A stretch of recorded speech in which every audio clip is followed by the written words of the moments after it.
నేరేడి పళ్ళతో ఇలా ఒకసారి ట్రై చేసి చూడండి. అస్సలు వగరనేదే ఉండదు. తిన్నాక గొంతులో నసనసగా కూడా లేకుండా బాగుంటాయన్నమాట.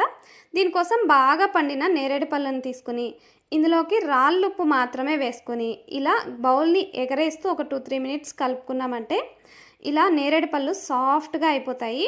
తర్వాత ఇందులోకి కొద్దిగా చిల్లీ పౌడర్ని కూడా యాడ్ చేసుకొని కలుపుకొని ఒక హాఫ్ అన్ అవర్ మంచిగా ఊరనివ్వాలి. హాఫ్ అన్ అవర్ తర్వాత ఒక బౌల్లోకి పెరుగుని యాడ్ చేసుకుని ఇందులోకి కొద్దిగా వాటర్ కూడా వేసుకొని ఇలా మంచిగా మిక్స్ చేసుకున్న తర్వాత మనం హాఫ్ అన్ అవర్ ఊరబెట్టుకున్న నేరేడు పళ్ళలోకి వేసి మంచిగా కలిపేసుకొని మూత పెట్టి ఒక 5 to 6 అవర్స్ అలానే వదిలేయాలన్నమాట. ఇలా ఊరబెట్టిన నేరేడు పళ్ళు టేస్ట్ అయితే అసలు మామూలుగా ఉండవు, చాలా బాగుంటాయి. చిన్నప్పుడు ఊరబెట్టినవి ఊరేలోపే మేము సగం ఖాళీ చేసేసేవాళ్ళం అనమాట. అంత టేస్టీగా ఉంటాయి. తప్పకుండా ట్రై చేయండి. సబ్స్క్రైబ్.